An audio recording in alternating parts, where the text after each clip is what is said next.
And with that, I'm going to start kind of some introductions and housekeeping things, and then we'll get started with the presentation. So, thank you all so much for joining. My name is Dr. Rebecca Mears. I'm a member of the VIN Foundation Student Debt Education team. Obviously, we have the awesome Dr. Tony Bartels here, and then Taylor Oliver, who is also part of that team, is in the background helping out with some things as well. So, those are the panelists that you'll see there.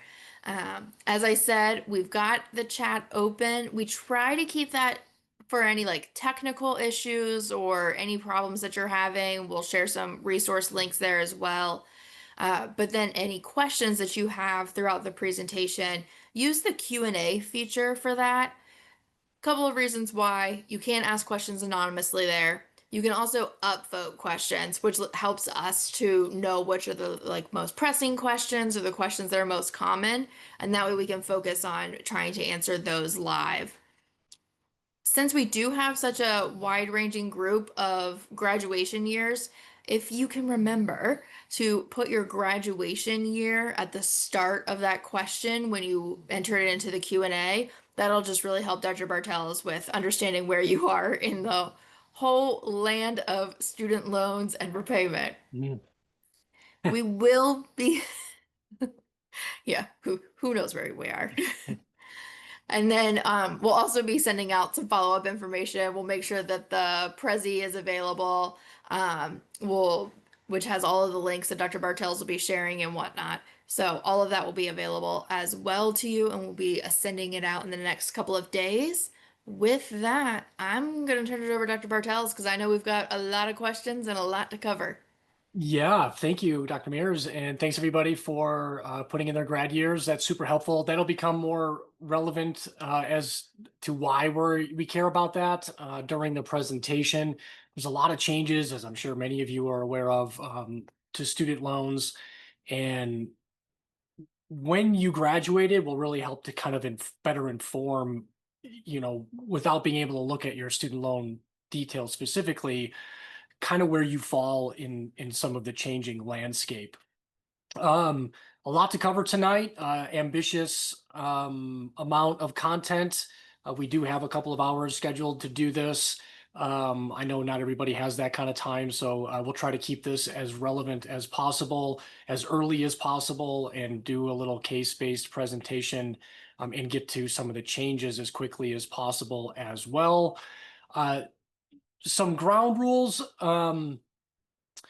So this is put on by VIN Foundation with the help of Mission Pet Health tonight. And we've done a couple of different presentations with what used to be Southern Veterinary Partners, and then they merged with Mission and Southern Veterinary Partners and became Mission Pet Health. I don't have to tell all you guys that. You know, many of you work for them. But this is a continuation, right? We've had a pretty good relationship with Southern Veterinary Partners, and they've helped put these sessions on for their associates, as well as opening it up to a number of other veterinarians and veterinary students. So I see a number of veterinary students tonight. Just to let you know, this is focused on repayment, right? So, when we do the sessions with the practices, it's primarily focused on helping their associates figure out how to navigate repayment. And there is a lot you can learn as students in terms of how we talk about repayment with veterinarians, but just know that it's going to be a little bit different for you all who are currently students versus those of you who are in repayment now, right? So hence the grad year stuff. So, and not to make it too confusing too, so VIN Foundation is the nonprofit sister organization to VIN, the Veterinary Information Network, which most veterinarians are members of. A lot of Mission Pet Health veterinarians are members of the Veterinary Information Network, and all students have free access to VIN while they're students. The student debt help that we provide through VIN Foundation is always accessible to you, whether you remain a VIN member or not, right? So through VIN Foundation, we can allow you to access the student debt specific areas of VIN so you can always get answers to your student loan repayment questions. And I mentioned that because a number of you submitted your student debt and income signalment form Homework is part of this session, which really helps to cater the material. But some of you also requested a personalized analysis, which we do on the student debt message board area. And we'll do that. And if we haven't already replied to you there, we'll get a reply to you. But no matter what your VIN member status is, you will always have access to that discussion. So just trying to make sure everybody's kind of familiar with how we do this and how we're trying to get you the help that you need when it comes to student loans, and just make you aware that you're never going to be left wondering, how do I navigate my student loans? You'll always have access to get some student debt assistance through VIN or through VIN Foundation, depending on your VIN member status. So that said, VIN Foundation is funded entirely through donations. And tonight it's that donation is provided by Mission Pet Health, which is really helpful for you all to receive this content. So thank you again to Mission Pet Health for doing that. All right, so diving in here tonight. So what is changing when it comes to student loans? And the answer is a lot. It really depends upon where you are in the borrowing and repayment timeline in terms of what is changing for you. And that's going to be what we try to navigate here tonight. So recent changes, who is it impacting? What are they? When are they taking effect if they haven't taken effect already? The importance of the student loan physical exam, as I call it. All of our brains are wired to help with clinical issues. We're going to apply some of those same concepts to our student loans. We can think of our student loans as a really complex medical case, one that's going to need some treatment for a significant number of years for many of us. So knowing how things change, side effects that pop up, and what are the best treatment plans is really what we're trying to establish based on what your student loan details are. Kind of leveraging that see one, do one, teach one concept. So we'll show you what this looks like, show you the VIN Foundation Student Debt Center tools, how we approach analyzing student loans. See if you can do one yourself. I mean, many of you, probably all of you, have some student loans that you're actively managing. Use that as the information to help understand how this works, right? And then if you are sitting next to one of your colleagues who are struggling to understand their student loan repayment options, you can teach them or show them how to navigate this system as well. So, and then after we get through some of that baseline stuff, I've got a collection of topics that typically come up, and then you guys can tell me which ones you'd like me to focus on, or we can just do Q&A and dive into the questions that you have. So that's what I'm going to try to cover tonight. These are some of the comments that you submitted with your Signalment form submissions, right? A lot of people are concerned with the elimination of SAVE and what that means in terms of student loan forgiveness. That's probably one of the more common questions that are coming up for those that are in repayment on the message boards right now. Generally, how to navigate repayment and still be financially comfortable. That's still very doable, right? We still have access to the income-driven repayment options, although they are changing. That can help to have a overall financial wellness strategy that involves something other than just paying back your student loans, and we'll talk about those things as well. This one I thought really summed up pretty well, the changing rules, how to calculate years to forgiveness. That's a big one, right? Where are you in the forgiveness timeline? Because that is really going to determine how likely it is that you will reach forgiveness, particularly for those of you that are in repayment now. And then ultimately, if you do reach forgiveness, what might that tax look like when the remaining balance is canceled? So that's still a pretty common question that comes up. And there's not really a lot of changes to that other than knowing that it's still a possibility and then trying to estimate what that might be for you and then working our way backwards so we have an amount in our budget to help hit that estimated tax when we do expect to have to pay it. All right, so let's start this one tonight with a case, right? Just to give you an idea. I thought this one did a really good job of covering pretty much everything, right? So this is going to touch on almost every aspect that comes up when we consider student loan repayment. So this is somebody who graduated in 2014, has $242,000 of principal at roughly 6.6%, unpaid interest of $65,307. If you don't know what unpaid interest is, pay attention. We're going to talk about that a lot tonight, and that has a pretty big impact on your student loan balance. The total balance, so we take the principal, we add the unpaid interest, the total balance is about $308,000. This particular person accrues about $1,300 per month of interest. That's also a number that I've been focusing on a lot lately, because when people, understandably so, kind of say, forget this, I can't deal with this income driven forgiveness stuff anymore. What do I need to do to eliminate it? Which is kind of where this person's at, right? They're really wondering, hey, I'm not really so sure about this forgiveness stuff. And even if I do reach forgiveness, I don't think I'm going to have the ability to save enough to have on hand to cover the tax. When we start to take a step back and say, okay, well, we can talk about what paying your balance to zero looks like.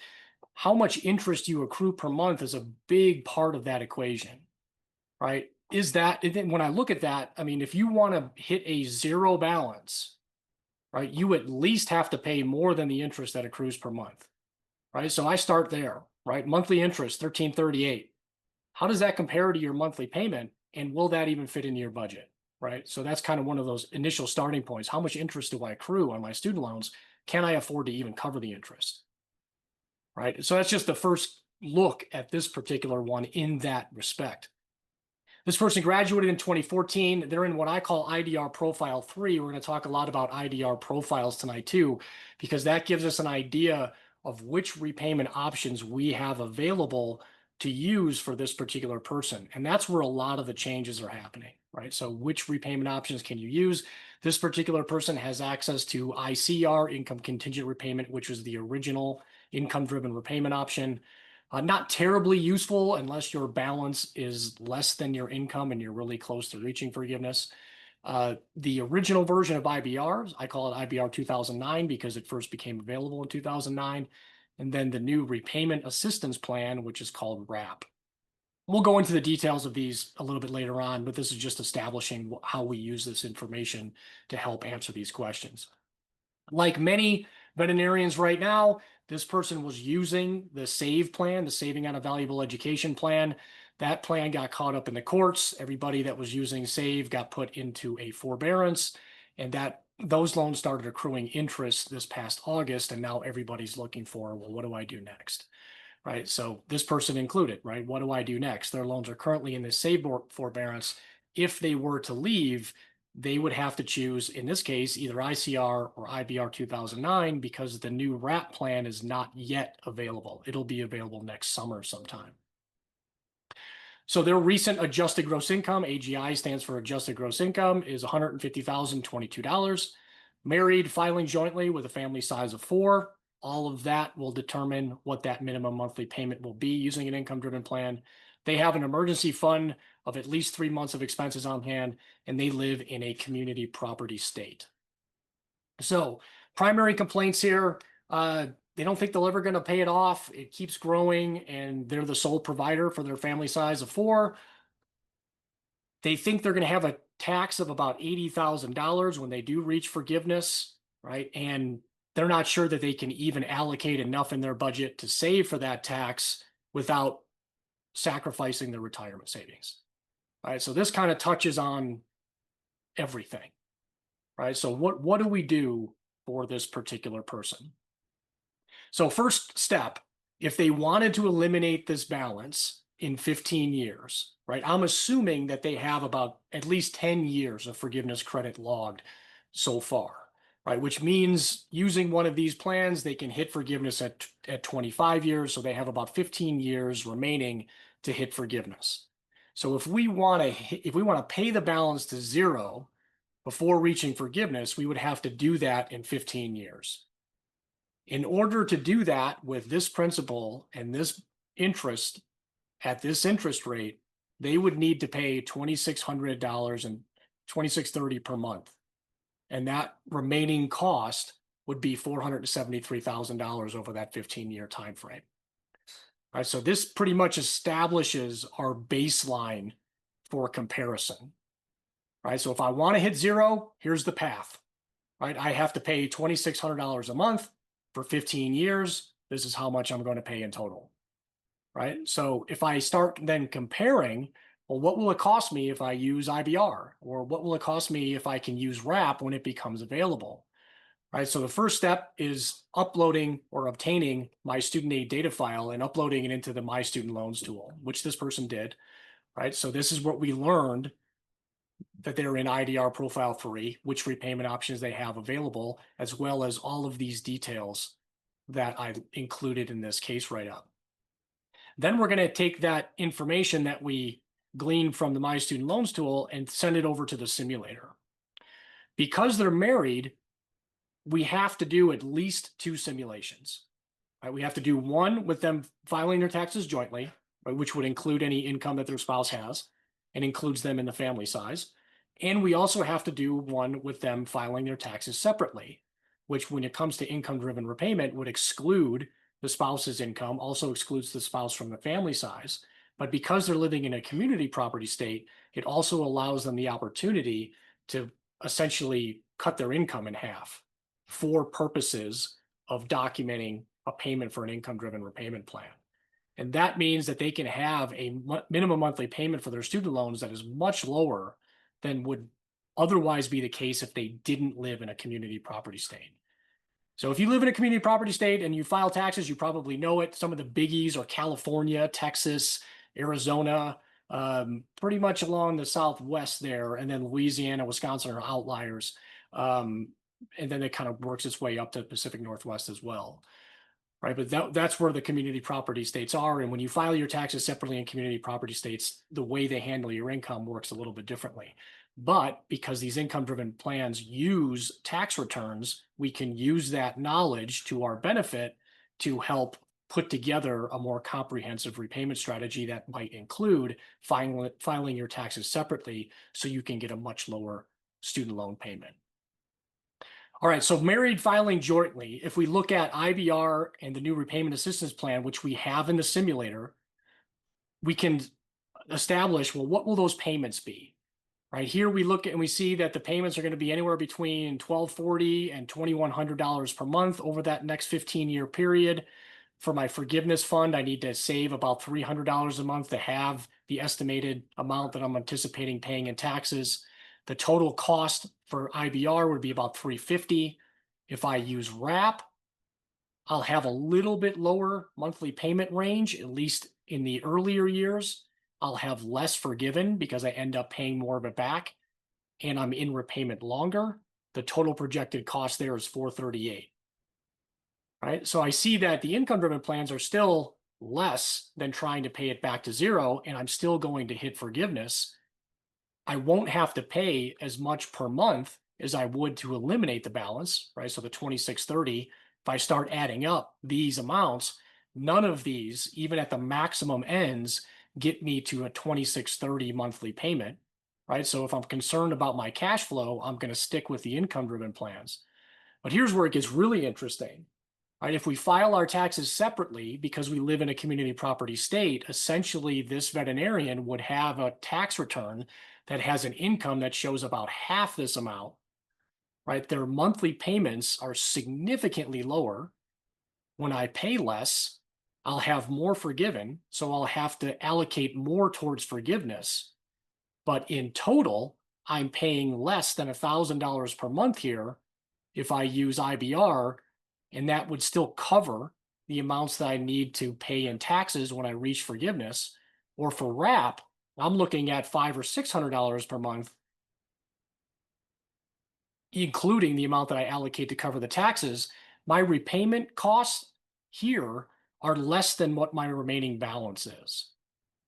Right? So this illustrates why it's worth your time to go through these exercises.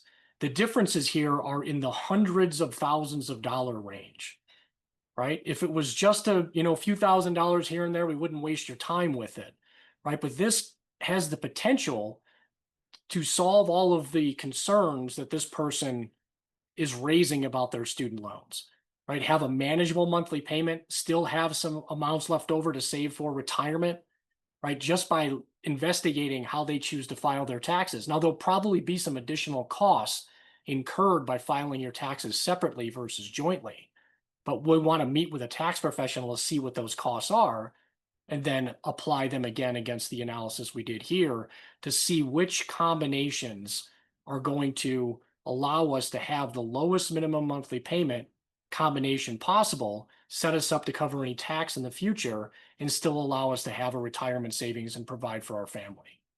Right? That's the ultimate goal. And if we can help to provide some of those numbers and work through those analyses with you, that's what we're here to help you do. Right. And we can use the VIN Foundation Student Debt Center tools and the Student Loan Repayment Simulator to help develop and check all these boxes and come back with these numbers so you can then make a decision that makes the most sense for your situation. But we are seeing a lot of people that are kind of, I get it, there's a lot of anxiety, there's a lot of changes. A lot of people have seen a lot of changes to their student loans over the years here, and they're just kind of sick of it, right? And they're kind of like, well, what do I need to do to just be done? Right. And we can give you that answer, but many of you are not going to like it. Right. Those numbers are really, really big. And when there's still a significantly less expensive pathway on the table for you, you probably want to know about it. Right. So you can at least have that information to help make that decision. All right. So here's some of the information that you all told me. So I limited this pool here to those folks who have already graduated that submitted their signalment forms for this session, right? So grad years I saw between 2005 and 2025. So just going to show you students that, a lot of us have intentions of paying back our student loans relatively quickly. Sometimes it takes a little longer than we expected, right? The student debt range was anywhere between 60,000 and more than 400,000 with an average of about 240, a median about 245. Obviously, paying back $400,000 of student debt is going to look very different than paying back 60. You all told me that a reasonable amount of time to pay back your student loans is about 19 years. The income ranged between 80,000 and 200,000 with a $130,000 average and a median of about 125. Most of you that are in repayment said you were in pay-as-you-earn, although we're going to want to check that. When I looked at some of the files that you guys submitted, I didn't see a lot of pay-as-you-earns, right? So this is where the student loan physical exam is going to become really important. We really want to know which repayment plan that we're using. In terms of debt, nearly half of you have already figured out how to buy a home with student loans, right? So students, pay attention there. That's usually one of your primary concerns, is that you want to get rid of your student debt because you want to be able to buy a home someday. Well, here's people that are attending this session now that have quite a bit of student debt and still have figured out how to buy a home, right? So having student loans will not prevent you from buying a home. I do see nearly 20% of you have credit card debt. That's not great, right? And a smattering of other types of debt that we have here: auto loans, medical debt, on some other other types of debt that I saw. Marital status: most of you are either married, will be married soon, and it looked like many of you were married recently, since I saw that it sounded like most of your recent tax returns were single, but now half of you are married. So that usually tells me that you were married relatively recently, which makes that tax filing status thing that we were just talking about in that last case very applicable to you. This is the one that concerns me the most. Do you track your monthly income and spending?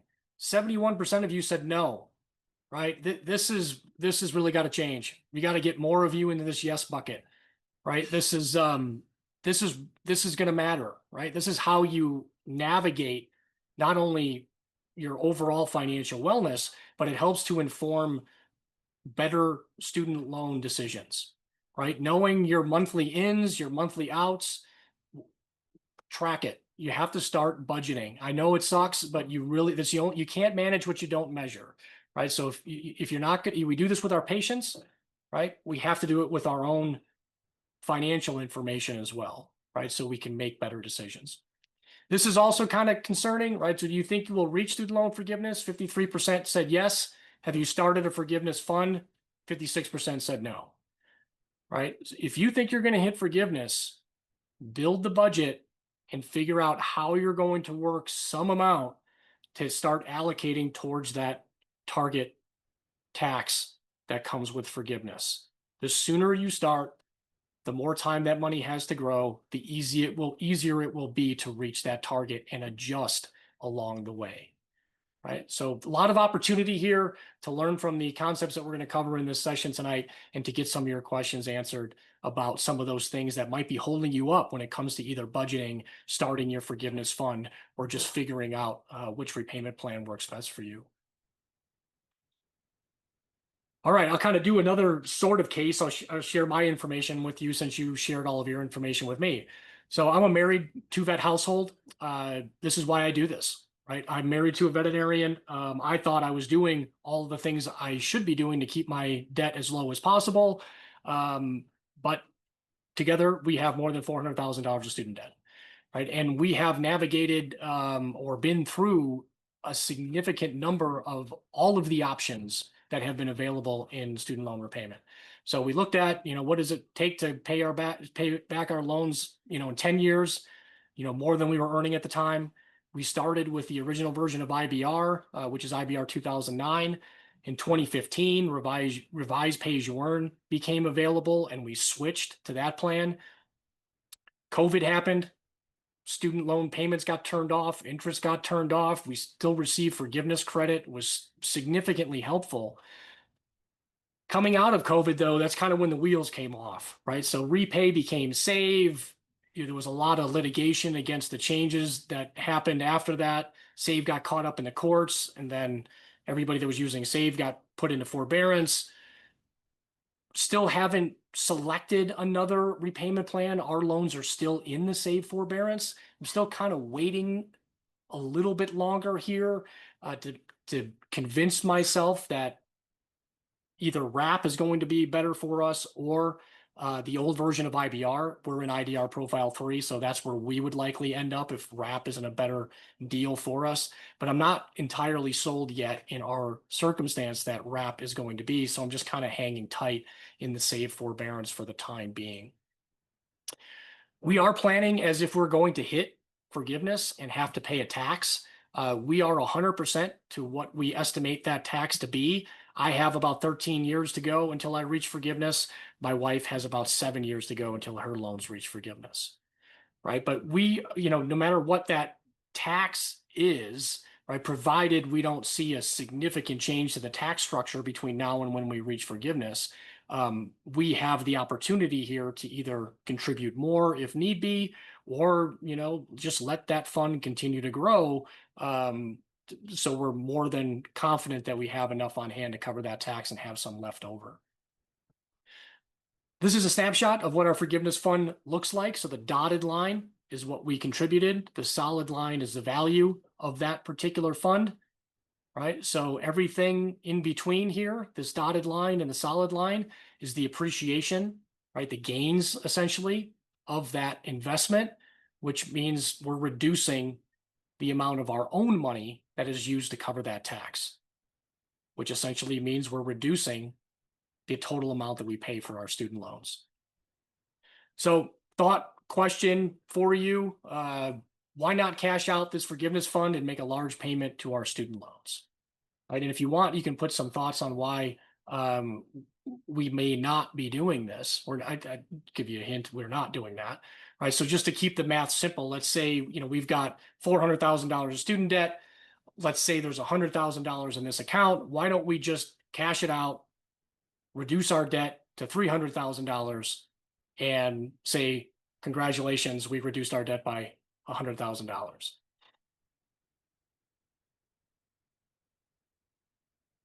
Anybody have any thoughts on why we shouldn't do that? And this comes up a lot because it's the same concept question when people are saying, well, I don't think I can cover the tax, so I'm going to pay extra towards my student loans to reduce the tax at the end, right? Why is that not a good idea if you're projected to reach forgiveness to pay extra just to reduce the tax?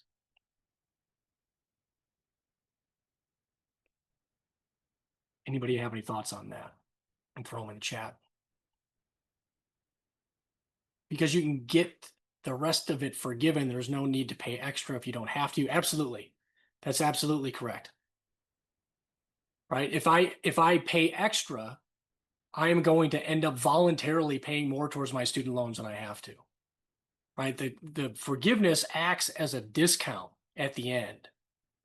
Right? And if I pay $100,000 towards my student loans now and I reduce our balance to 300,000, we're still probably going to hit forgiveness because we're not too far away from reaching it, which means we'd have to start a new dedicated forgiveness tax fund all over again. Now, our tax wouldn't be as high, but we just voluntarily paid $100,000 more towards our student loans than we actually had to. Right? So if you're projected to reach forgiveness, it doesn't make a lot of sense to pay more than your income requires you to pay. Right? I know that goes against every, I don't know, impulse that you have, right, to pay a loan back. Generally, you're incentivized to pay extra, but your federal student loans are not like other debt, right? So you don't necessarily have to treat them like other debt. A question in the Q&A about preparing for the tax, which I think is relevant, and probably a lot of people have this question. Is your money going into your tax fund is actually put into an IRA? Where did you and your wife put the tax fund to have it make money? Yeah, no, that's a great question. So no, we don't put that into an IRA. So we put it into a taxable investment account. Right. So that snapshot I showed you is actually from Wealthfront. So it's a robo advisor. That's just the one that I liked. There are a number of them out there you can use, but it's a taxable account.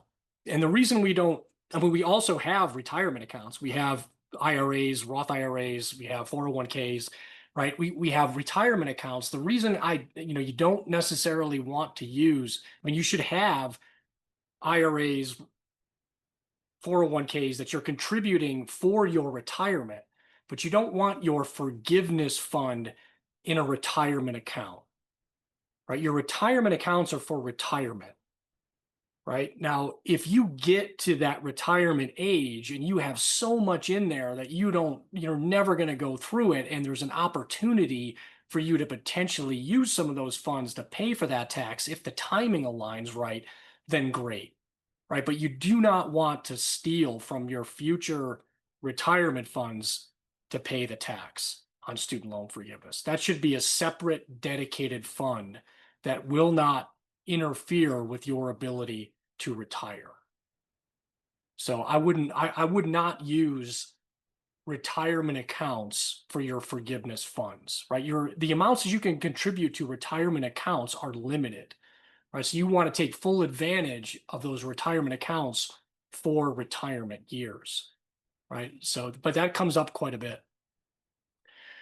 I see Nicholas ask, can you open a 529 after graduation and save in that vehicle? Yeah, you can 529 accounts will now let you use those funds to make student loan payments. But I don't think they're allowed yet to cover the tax on student loan forgiveness, right? Because that's going to be a debt you owe to the IRS. So that's probably not going to be one of those allowed educational expenses. Maybe it will be in the future, but it is not yet.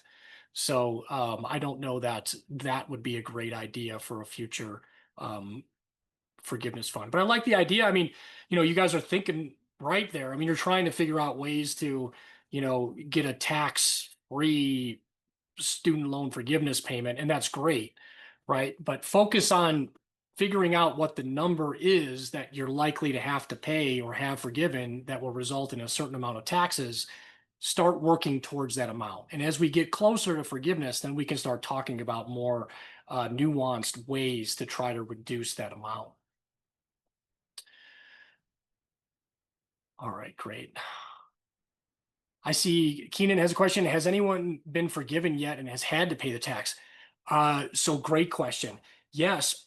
So yes and no. There has been loan forgiveness, but nobody has had to pay the tax yet because there's been a special tax exemption for all student loan forgiveness. But that tax exemption is going to expire at the end of this tax year, right? So anybody who receives student loan forgiveness 2026 and beyond will have their student loan forgiveness treated as taxable income, at least until we see maybe a future tax exemption, right? But right now, other than maybe having to pay state taxes for some folks who have experienced student loan forgiveness, there has not been any federal student loan forgiveness that has been taxable to my knowledge, right? But we're going to see that in the 2026 year start to ramp up for those people that are eligible for forgiveness in 2026. And there are a lot, right? So that, and we'll talk about this in some of the recent changes, but the one-time forgiveness count adjustment that happened several years ago really pushed people closer to forgiveness, right? So these income-driven plans have maximum repayment periods, and the closer you are to reaching those maximum repayment periods, the closer you are to reaching forgiveness. And there are a number of our colleagues out there that have student loans that have been in repayment for 20, nearly 25 years and will either see their loans forgiven. Some of them had their loans forgiven last year or this year where they'll be tax free, but it's the folks that have their loans forgiven in 2026 and beyond that will have to, set aside some money to pay that federal income tax on that amount. And would you be able to touch on, just because I know there's so much misinformation out there about, forgiveness is it's done, it's gone away, and what the reality of that is? Yeah, well, so forgiveness has not gone away. We have limited the number of options that'll allow you to get there. But let's put a pin in that one for just a few minutes because I'm going to cover that in the recent changes in terms of which plans are affected, what's going away, and what's the new one that's coming online, which also includes forgiveness, right? So we will cover that in more detail in just a few minutes, I promise. All right, a secret to federal student loan repayment. You will pay your balance to zero one way or another, right? You're either going to reach forgiveness or you'll have payments that are high enough that will eliminate the balance before you reach forgiveness. Either way, your balance is zero, right? So you don't have to stress too much about how fast you get there or when you get there, right? Generally speaking, there's a pathway that will kind of make the most sense, at least financially, right? Whether or not you can kind of stomach that is a different story, right? There's a lot that goes into behavioral economics, and this student loan forgiveness stuff kind of hits on all the hot buttons, right? Having to make payments and not necessarily see your balance decrease or even watching your balance grow and then having to save a separate amount to cover the tax. Behaviorally, that's tough, right? But practically, reality, you're going to reach a zero balance one way or another, right? It's kind of like the axiom in veterinary medicine, all bleeding stops eventually, right? Either you're going to intervene and do something about it or not, right? Whether or not it makes sense to do that depends upon the circumstances.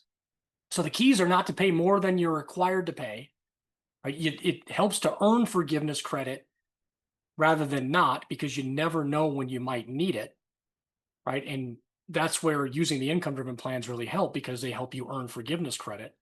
And we really want to avoid sacrificing critical areas of our overall financial wellness just to pay more towards our student loans outside of what our income requires, right? There are better things for you to do with your money than pay more than you have to towards your student loans. All right, so what are the changes? So saving on a valuable education, the newest, or what was the newest repayment option, what formerly was known as revised pay-as-you-earn, was blocked by the federal appellate court in July of 2024. No payments have been required on saves since that block happened, and then interest was off, but then got turned back on August 1st of 2025. You're still not earning any forgiveness credit since July of 2024. You don't have to leave save if you don't want to, but you are accruing interest and you're not receiving forgiveness credit. But it can make sense for you to sit tight and save until something maybe is more obvious where you have more favorable income information to use to help apply for a different repayment option. The income contingent repayment plan, ICR, pay as you earn, and save will formally be eliminated on July 1st of 2028. right? This was part of the One Big Beautiful Bill Act. So it set an end date for ICR, pay as you earn, and save, even though save is pretty much functionally dead at this point. You can continue using ICR and pay as you earn until it's eliminated. Nobody can get into save or the save forbearance if you're not already in it. And you can choose to leave the save forbearance if you'd like to. ICR and pay-as-you-earn payments are forgiveness eligible, and just recently, about a week ago, as a result of a lawsuit by the American Federation of Teachers, they struck a deal with the Department of Education that will allow folks who are using ICR and pay-as-you-earn who reach that forgiveness threshold to actually be granted forgiveness while using those plans. For a while, it was looking like if you wanted to get your loans across the forgiveness finish line, if you were using pay or ICR, you would have to get them into something like IBR or the new repayment assistance plan to actually receive forgiveness. But between now and July 1st of 2028, if you were able to reach forgiveness under a plan like ICR or pay as you earn, you could be granted forgiveness under either of those plans. Public service loan forgiveness has remained unchanged, at least by law. The administration is trying to change and make it more difficult for people to earn public service loan forgiveness, but public service loan forgiveness is still a very real option for most veterinarians if your career path has you working in a nonprofit organization. Income-based repayment has survived.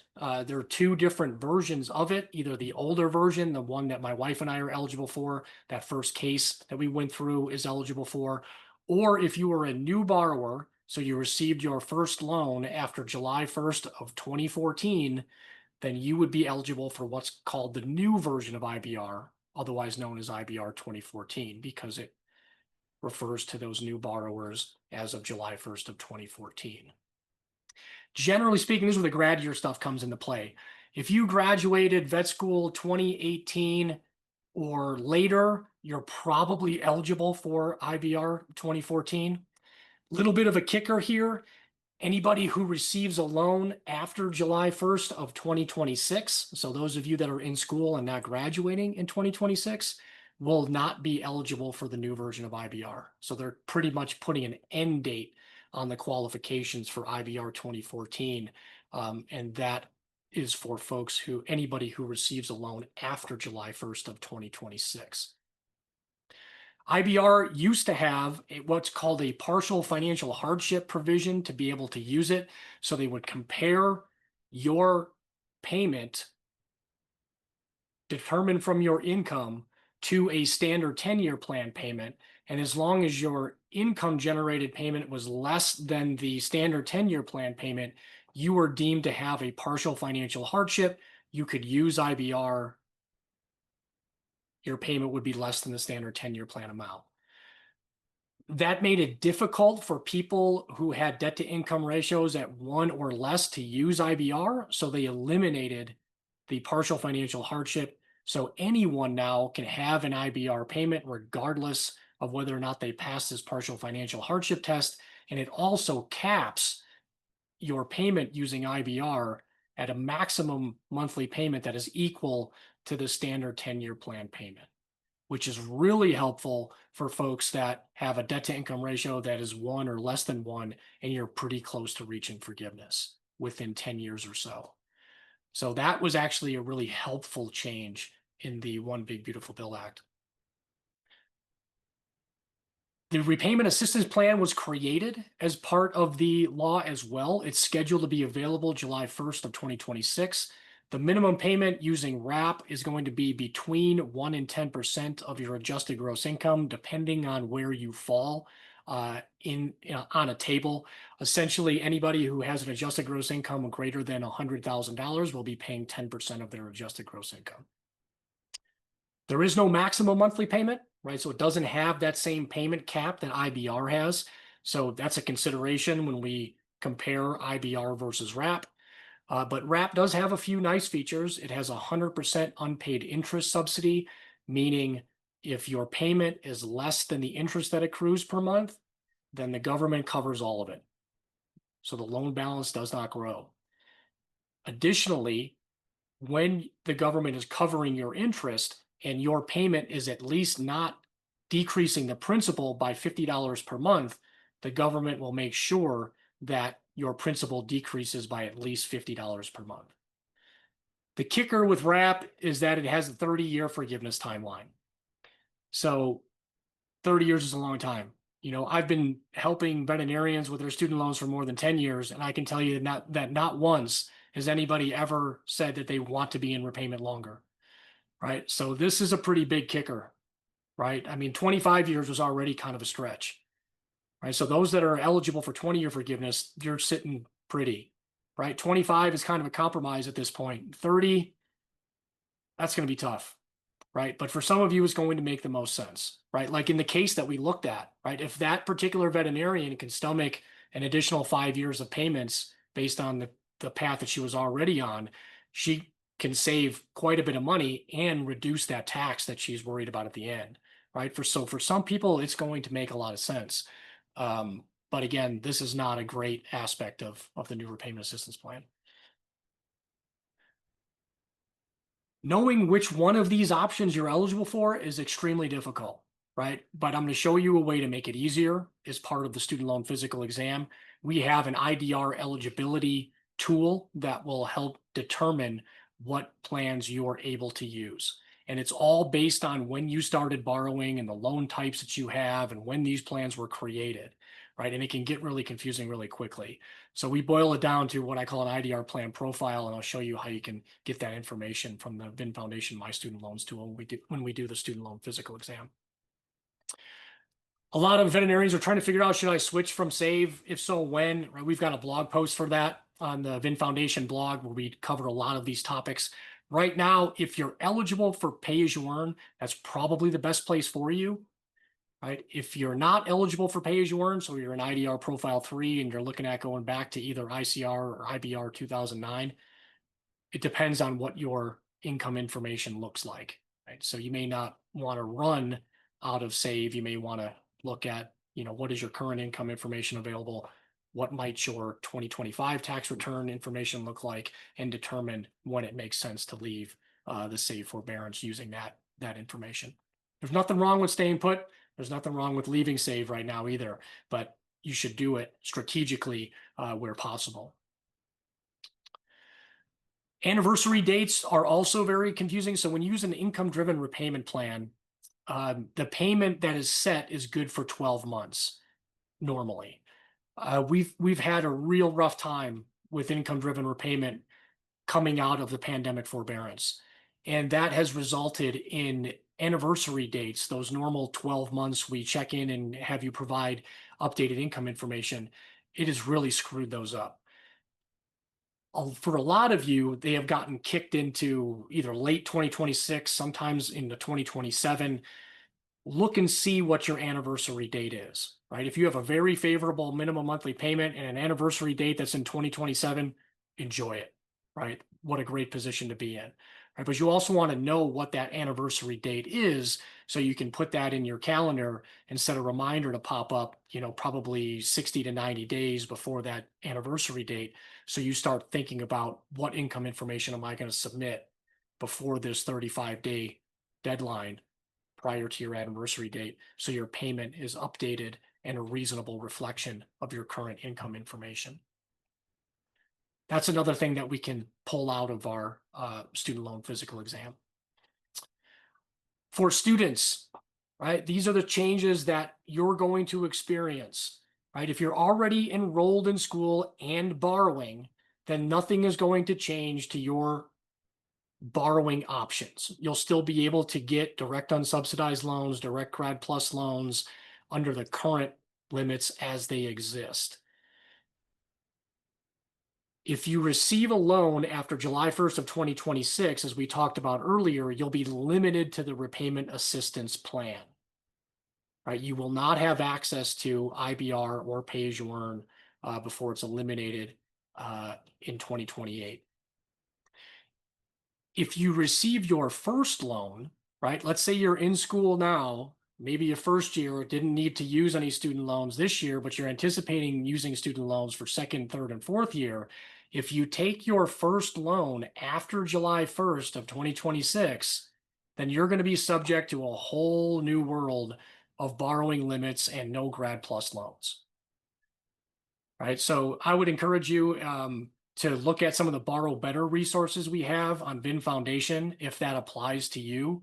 Right. If you're a veterinary student who hasn't had to use student loans yet and you're worried about how you're going to pay for the rest of school, you're going to want to get familiar with the new borrowing limits or even consider taking a loan this year so you can make sure that you are allowed to borrow under the current borrowing structure and not the new ones that are going to be much more restrictive starting next fall.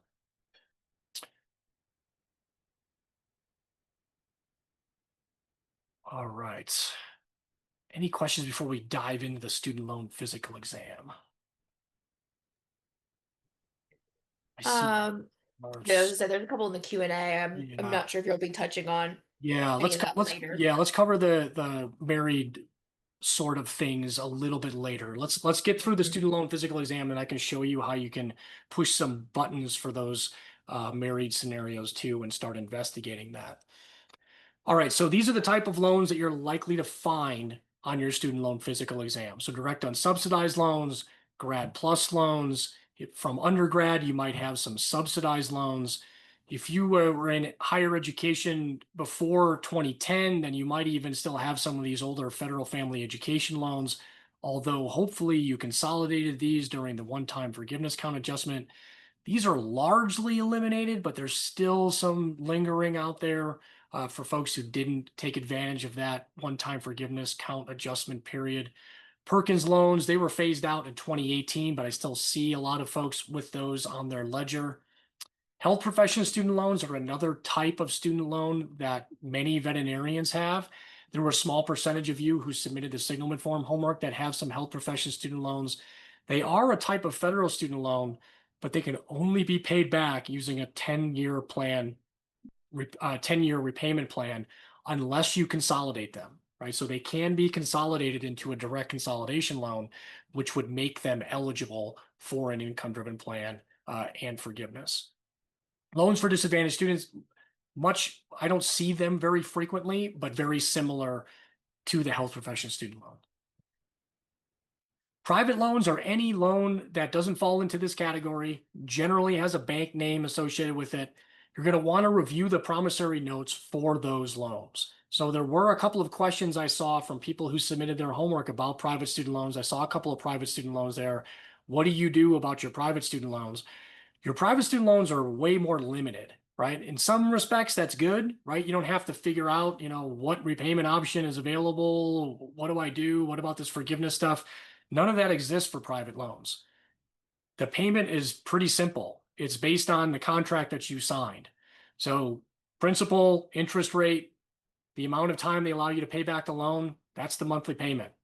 Right? Sometimes you can refinance those private loans if you maybe get a better interest rate, a lower interest rate, or maybe more favorable terms that will lower the payment, right? Or shorten the duration, which would increase the payment but decrease the costs, right? So you can shop around and look for better deals there, but your private loans don't have any bearing on your federal student loans, and your private loans are not eligible for any of the income-driven repayment options or the forgiveness benefits. So they are completely separate, right? Your federal student loans don't look at your private student loans, and your private loans don't look at your federal student loans. They're pretty much just separate loan types that have to be paid differently based on the options they have available. The federal student loans have lots of different options available. Private student loans do not.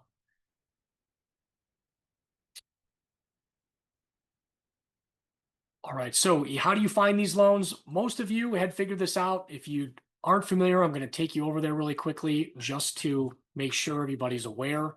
So this is studentaid.gov. Here's the login. I'm going to log into my account and I'll show you my share of our household student loans. And this is going to send me a little text message here. It's usually pretty quick. Right. This is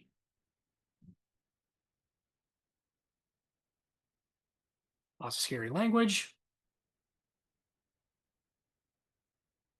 All right, so this is your federal student aid dashboard.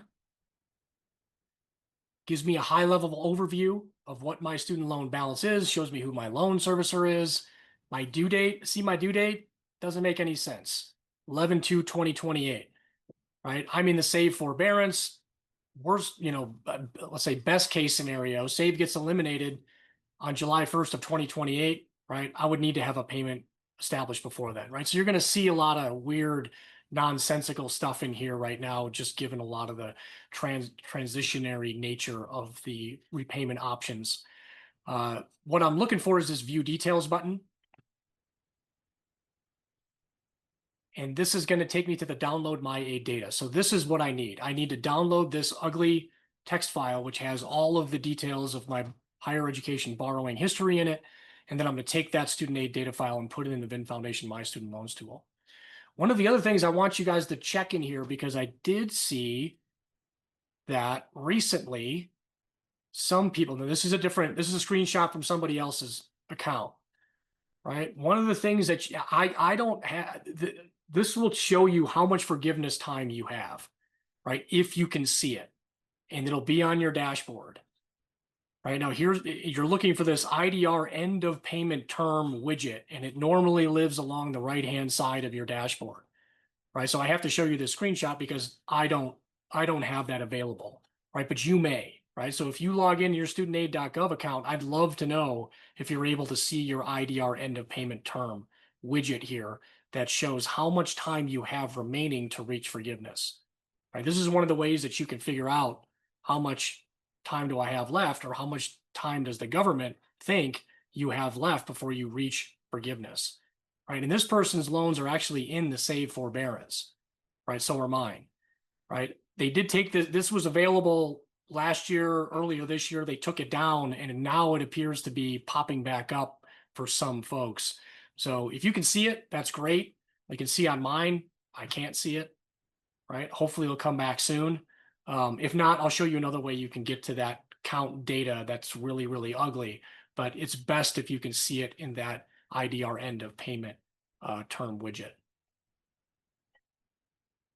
All right, so now we're going to head over to the My Student Loans tool, and we're going to upload that ugly looking student aid file into the VIN Foundation Student Debt Center, the My Student Loans tool, right? So if you're a veterinarian, it's going to ask you to log into this is where you need those VIN username and password. Even if you're not a VIN member, as long as you have a VIN username and password, it will allow you to log in and use the My Student Loans tool. You can see it knows that I'm logged in here. When I am logged in, it also gives me a link to the student debt message board area where you can get personalized assistance. And if you have a discussion going with us, you'll see this little alarm bell with a little red notification next to it that will take you directly to your most recent message board discussion. So I'm going to upload an example file. I'll start with the case one that we were using, that we're looking at earlier. So this is our 2014 graduate. Right, you're going to get a few notifications here based on what we find. Right, a lot of it is around the save. If you're using save, we're just making sure that you're aware that it's been blocked and you're not receiving forgiveness credit. So here we can see the principal, unpaid interest, right? So this is the interest that accrues on your principal that's not covered by your payments. The total owed is your principal plus the unpaid interest. Here's the weighted average interest rate, the monthly interest that accrues. Here's the minimum monthly payment they had on their loans using save before it was placed into the forbearance. Right, I can open this up. It's got a little more detail, shows me all of the different status changes on my loans. I can see in this case, the loans were placed into forbearance on August 1st of 2024.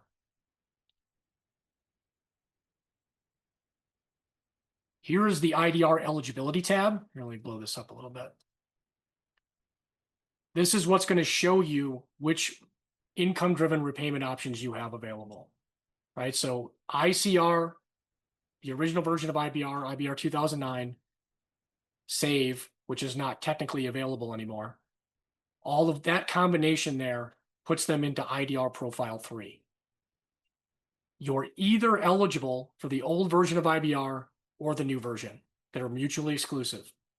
right? In this case, this person is eligible for the old version and not the new version. They're also not eligible for pay as you earn. So if they want to leave the save forbearance, they have to choose either IBR 2009 or ICR, or wait for the new repayment assistance plan, which is not yet available. It will be available next summer. So those are the things I can learn from the VIN Foundation My Student Loans tool. And then here is where we send this information over to the simulator and we start plugging in numbers, right? If you're a veterinarian, you want to head this way over the student loan repayment simulator.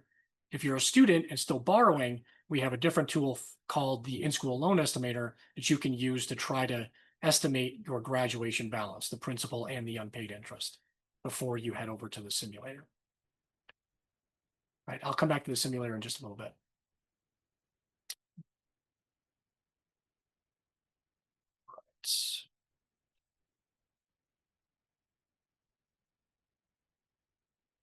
Okay, so for repayment options, you have two general choices. You can choose a time-driven option, which is kind of traditional repayment, right? It's like a mortgage. It's like an auto loan. It's like every other loan that you'll probably ever have. Principal, interest rate, term determines the minimum monthly payment. Very defined, easy to know how much it's going to cost, easy to know when you're going to hit zero, right? People like that. Your federal student loans also have this income-driven repayment option. The payments are based on your income, right? The minimum is set based on your taxable income, family size, how you file your taxes, dependents, those sorts of things, right? So the balance is not as critical in the income-driven payment landscape as it is in the time-driven landscape. So very different, right? You can have payments using an income-driven plan that are less than your monthly interest. You can't have that in a time-driven plan, right? And that's where we start to see some of the issues, right? Time-driven plans work great for folks that have lower student loan balances. And for veterinarians, lower student loan balances are in that anywhere between 50 and 150 range, right? Because that tends to be where their incomes land as well, right? So if I've got $100,000 of student debt and $150,000 income, my payment using a standard 10-year plan is not a terrible burden on my budget, right? But when I have $300,000 of student debt and $150,000 income, a $3,500 a month payment is, 30 to 40% of my after-tax take-home pay, right? That starts to cause some issues, right? And if I look at the interest accruing on that kind of a balance too, I mean, my payment just to cover the interest would have to be $1,750 a month with a $300,000 balance, right? So this is where we run into issues with the time-driven options.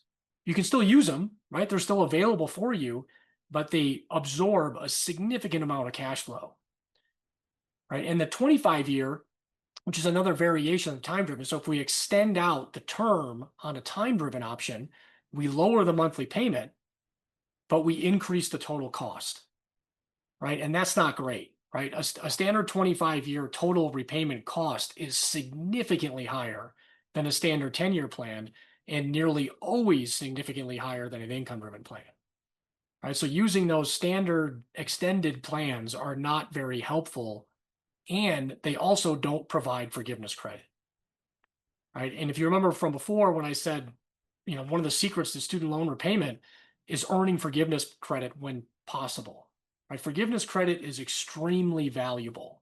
You never know when you may benefit from it, and you can't really go back in time to get it, right? So if you're using a time-driven plan other than a 10-year plan, which will give you forgiveness credit, but it comes with a honking high monthly student loan payment, right? You're not going to get forgiveness credit using those time-driven plans, which is another reason why the income-driven plans are much more helpful. And when I align the monthly payments that I can expect to see under an income-driven plan and compare them against a standard time-driven plan table, I can start, things start to jump out to me pretty quickly. right? And I'll use somebody, one of you all, maybe you're even here, said that you're paying $3,000 a month towards your student loans, right? And you also provide your incomes to me, right? For you to receive or have a $3,000 a month payment under one of the newer income-driven plans, I have to have an adjusted gross income of nearly $400,000. Now, I know that this person's income is not $400,000, right? But they're paying their student loans as if they're earning $400,000 a year, right? When you're earning $400,000 a year, congratulations. That's when you want to start paying $3,000 a month towards your student loans. But doing it before then, you're inevitably sacrificing other more critical areas of your overall financial wellness, not to mention probably quality of life, in order to make that happen.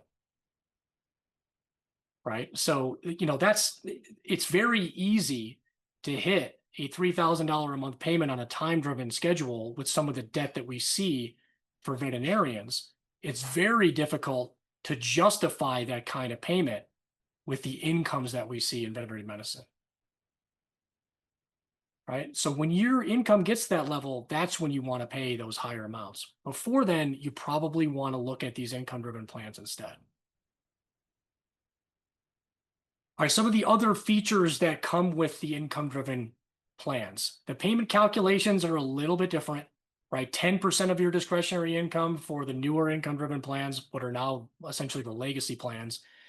15% of discretionary income for the original version of IBR. WRAP has that 1 to 10% of your adjusted gross income.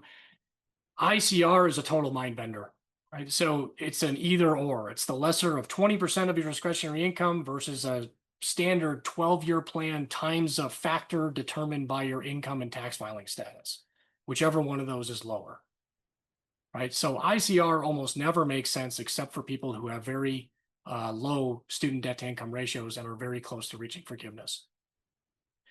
The maximum monthly payments, pay as you earn, income-based repayment, set a maximum at the standard 10-year plan payment. It'll never be higher than that, no matter how high your income gets.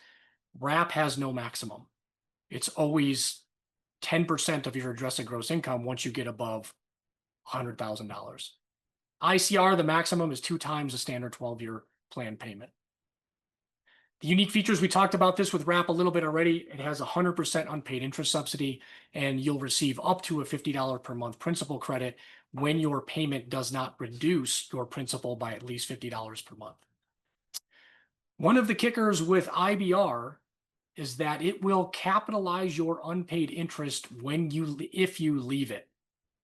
Right? So IBR, the way the law is written around IBR, when you choose to exit the IBR plan, any unpaid interest you have will get capitalized, meaning it gets added to your principal. The higher your principal, the more interest you accrue, the more you pay. So generally, you want to try to avoid those things. Right? You want to try to avoid interest capitalization when possible. ICR, pay as you earn, save, the repayment assistance plan do not capitalize your unpaid interest when and if you leave them. This becomes particularly important when you're choosing a repayment plan, especially if you're a new grad. And I've got another case here that I want to show you guys. So I'm going to come over to the Student Debt Center and upload a different case. And this is for a 2025 grad, one of you all that submitted your student aid data file. Somebody who is debating paying their loans back as fast as possible or heading for forgiveness. So in their particular case, they've got $349,000 of principal, $39,000 of unpaid interest that they largely accrued during school, right? Because they're a 2025 grad. Their total balance is $388. Weighted average interest rate is a little over 7%. They accrue $2,040 per month of interest. And when I start to look at the rest of their loans, I can see that they've already applied for IBR. right? And they're eligible for IBR 2014, right? So we look at their IDR eligibility tab, they're in IDR profile 1. Because their first loan that they received was after July 1st of 2014, they're eligible for IBR 2014. It's an either or, right? So they're not eligible for the old version of IBR. This is great because the new version of IBR has a 20-year maximum until they reach forgiveness, which means this person is quite likely going to reach forgiveness just based on their student debt to income ratio and the fact that it will only take 20 years to get there. I would have preferred that they had started with pay as you earn. And why is that? Because if I choose to leave pay as you earn, the unpaid interest will not get capitalized. This person is a little bit, not entirely stuck, but kind of stuck in IBR right now, because if they leave IBR, this unpaid interest will get capitalized, right? And because their monthly payment is going to be less than their monthly interest, they will accrue more unpaid interest.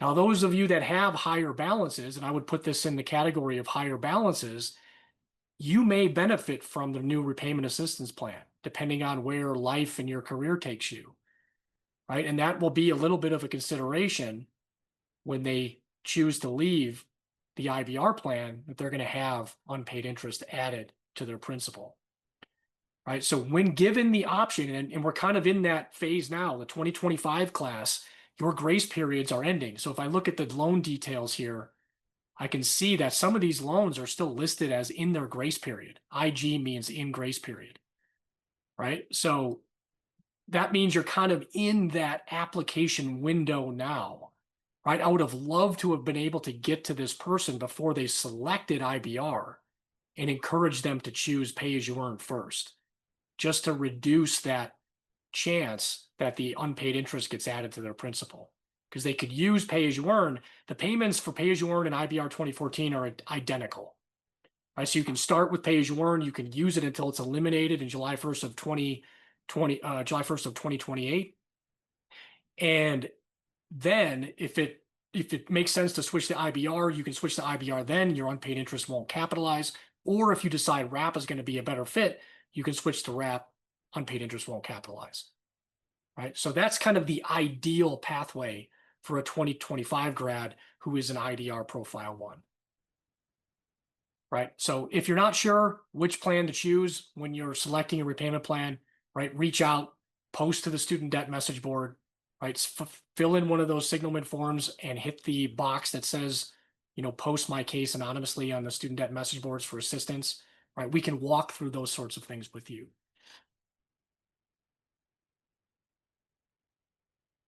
All right. All right, let's take a look at some questions, because I think some of those are going to come up here in the more detailed versions of the formulas, right? So here's what the formula looks like for the payment calculation. So like I just said, pay as you earn IBR, identical for IBR 2014. They're 10% of your discretionary income, right? If we use that roughly average income that you all reported in your Signalman form homework, $130,000 per year, we're going to subtract off 150% of the federal poverty guideline. This is the number for a family size of 1. Discretionary income is 106. 10% of that divided by 12 is $888 per month. IBR 2009 is 15% of discretionary income, so it's going to be a higher payment. RAP is 10% of the adjusted gross income. In this case, because it's greater than $100,000, it's 10% of the 130 divided by 12. The minimum monthly payment is $1,083. So a little bit less than IBR 2009, more than IBR 2014, right? So RAP kind of falls somewhere in between. It's not as good as pay as you earn in IBR 2014. It's a little bit better than IBR 2009. And particularly if you have a higher balance, you can benefit from that unpaid interest subsidy that it provides. It's always a good idea to do this math check, right? When you're applying in studentaid.gov or applying using the the application through your loan servicer, you're always going to want to double check that payment that they show you, right? It's been wrong a lot, right? And oftentimes wrong on the high end, right? I'm not terribly worried if it's wrong on the low end, but if it's wrong on the high end, we want to see if we can get that corrected and, get that payment to be more reasonable, so you have more room in your budget.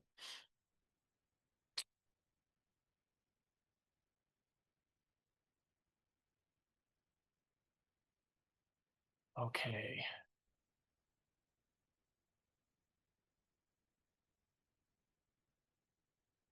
I'm gonna tackle this question from Samantha. Are there any recommendations for tackling student loan debt with a spouse who also has student loan debt but isn't a vet? Is there any type of prioritization we should make between our loans? My spouse's student loans are significantly lower than mine, but I'm not sure how to compare repayment plans. Okay, so I am going to, gets into some of these tough topics type things, and I'm going to click on the married one here, right? So when you're married, and this is kind of like my case. So we both have jobs, both have income, both have student loans. We file our taxes jointly. Our payment is determined from our joint income. And from that joint payment, it is then proportionately applied to our student loans. Right. So my spouse has a higher share of the student loan balance in the household. So a higher share of the payment goes towards her loans and a lower share of the payment goes towards mine. Now, you had mentioned that your spouse has a significantly lower amount of student debt. And that's often the case if your spouse is not a veterinarian.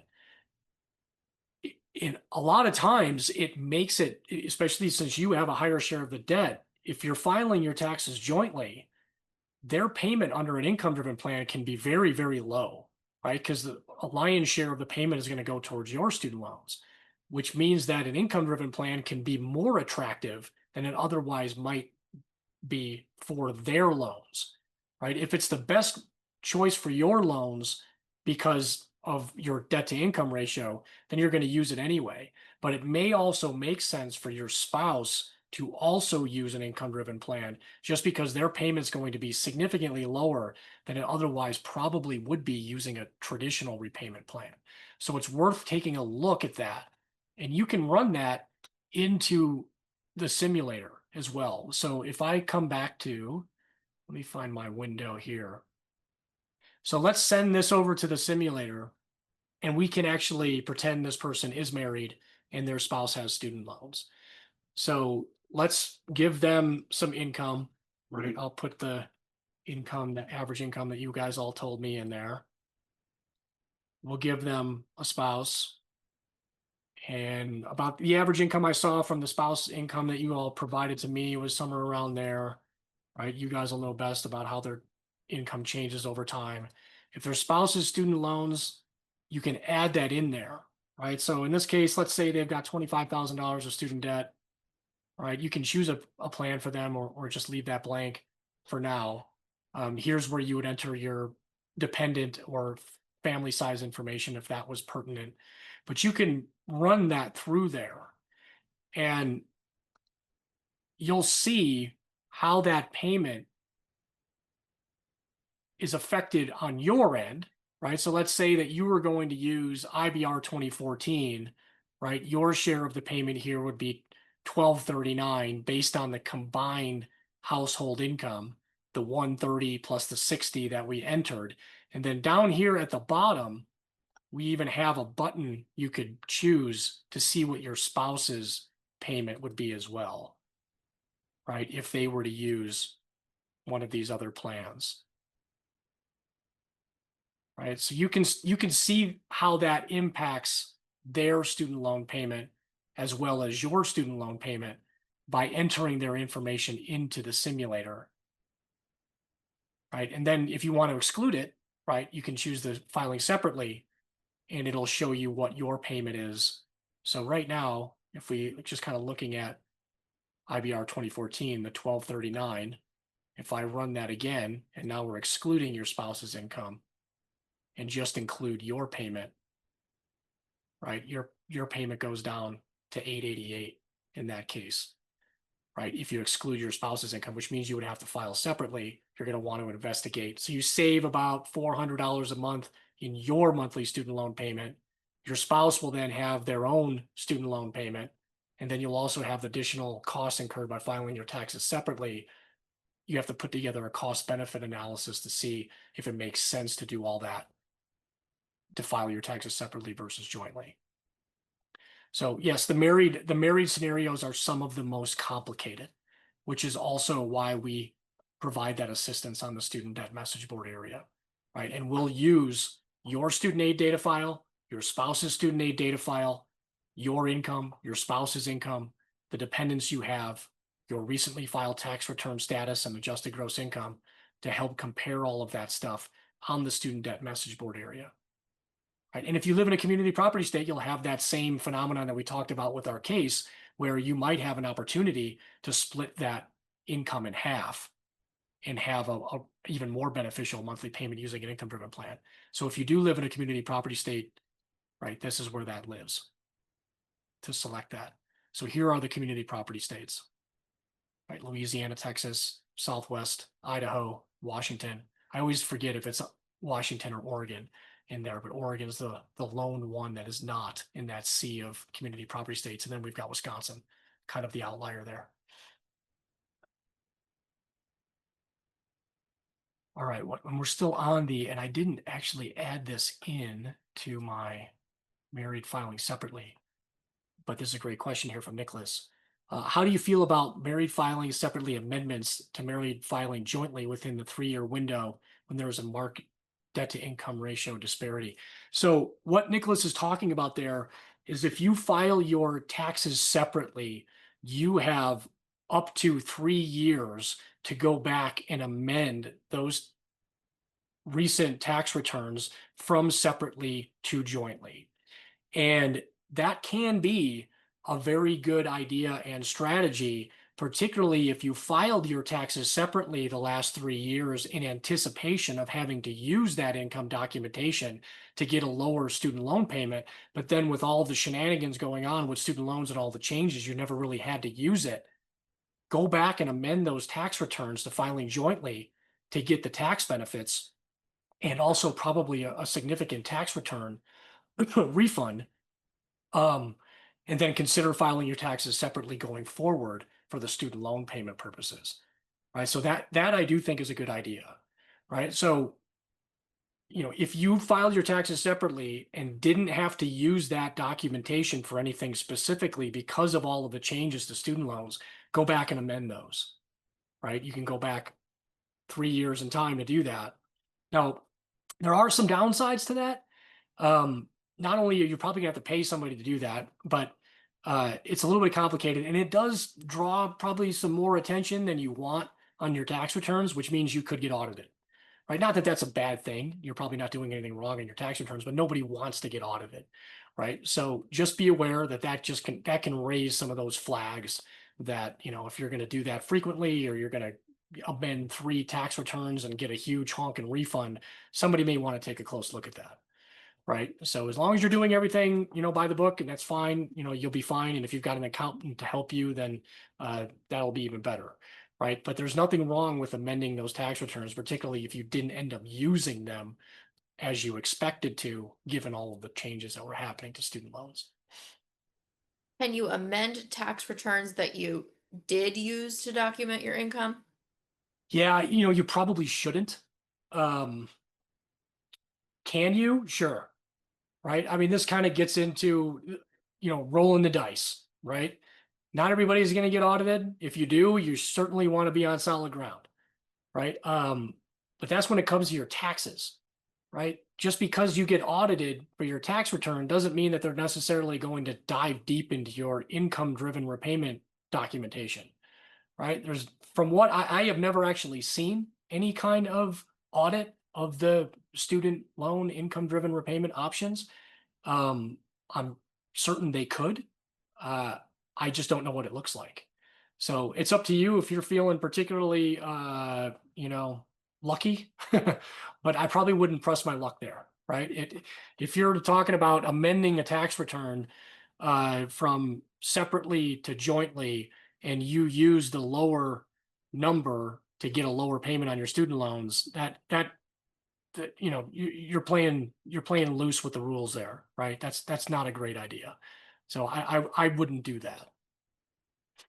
Can you? You probably can, right? I mean, there's nothing preventing you from doing it, but it's the consequences that are associated with it that I would be a little leery of.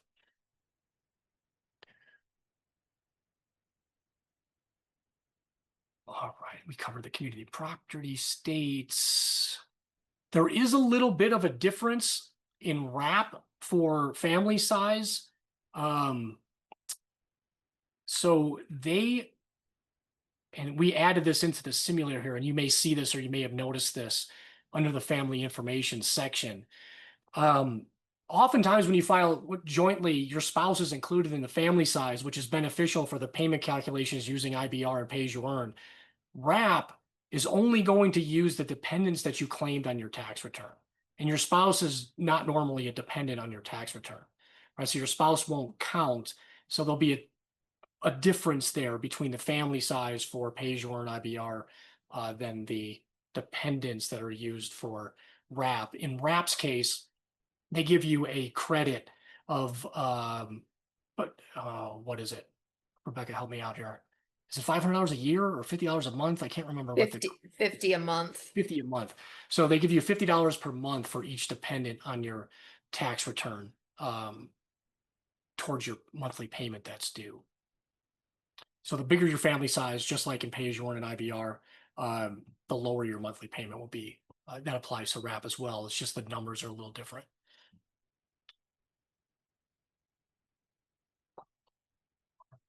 Okay, I see some questions between the different repayment options. So a question from Anonymous here. Hold on, let me back up to some of the other ones that we haven't covered yet. So for all intents and purposes, IBR 2014 and pay-as-you-earn are almost the same plan, except for the capitalizing on the interest that IBR does. Should we keep on the pay-as-you-earn as long as possible until we get to 2028 because of this having a balance of around $200,000? Yeah, so great question. So if I understand that, so this person graduated in 2024, I'm assuming they're in pay-as-you-earn already. If you're already in pay-as-you-earn, absolutely great. Or if you're in save and you're eligible for pay-as-you-earn and you can move into pay-as-you-earn, great. Use pay-as-you-earn until 2028. And then if you're eligible for IBR 2014 and it makes the most sense to switch to IBR 2014, then switch then. Right? That will prevent the unpaid interest from capitalizing. That's exactly what we cover in that blog post that I referenced earlier. If you're in IDR Profile 2 or IDR Profile 1, that means you have access to pay-as-you-earn. If you're in pay-as-you-earn already, great, stay with it until 2028 when it is eliminated.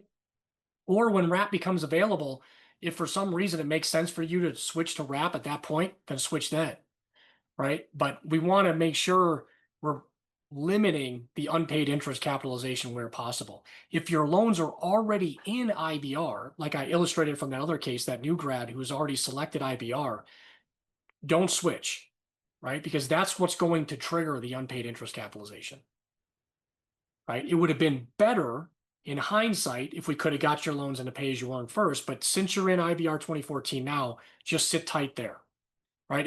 We're gonna want to make sure that it absolutely makes 100%, 110% sense to leave IBR in the future to incur that unpaid interest capitalization hit before you do it, right? So ideally, you would do that ahead of time. If not, stay where you are and then connect before you leave IBR. That's when you want to make sure it absolutely makes sense to do so.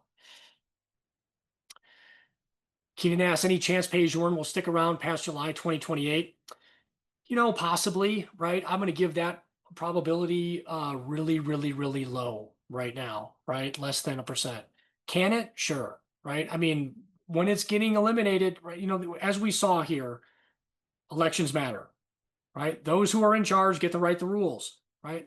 The next time somebody else is in charge, if they want to write the rules to bring back a plan like pay-as-you-earn or resurrect pay-as-you-earn, they can do that. right? We've seen that you can change the rules, right? But until that happens, we have to go with what's written. And right now, it looks like pay as you earn is going away. So we have to plan as if it's going away.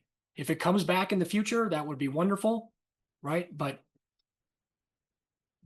we can't say that for sure now until we actually see that actually get passed into law. All right, question from a student, 2026 graduate. In what situation would you choose RAP over pay as you earned or IBR 2014? Could you go over unpaid interest subsidy again?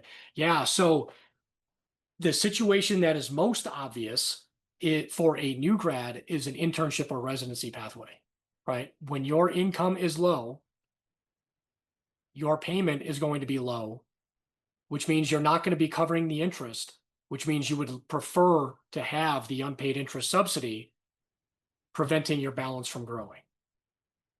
You can also, and every student, pay attention to this before you graduate, file a tax return. Right? We talk about this in the new grad playbook. We talk about this in the Borrow Better sessions that we do.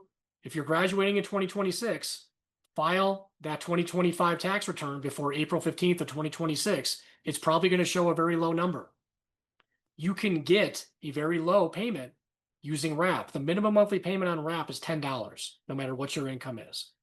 A $10 payment is pretty doable, right? But it also means it's going to be less than the interest that accrues.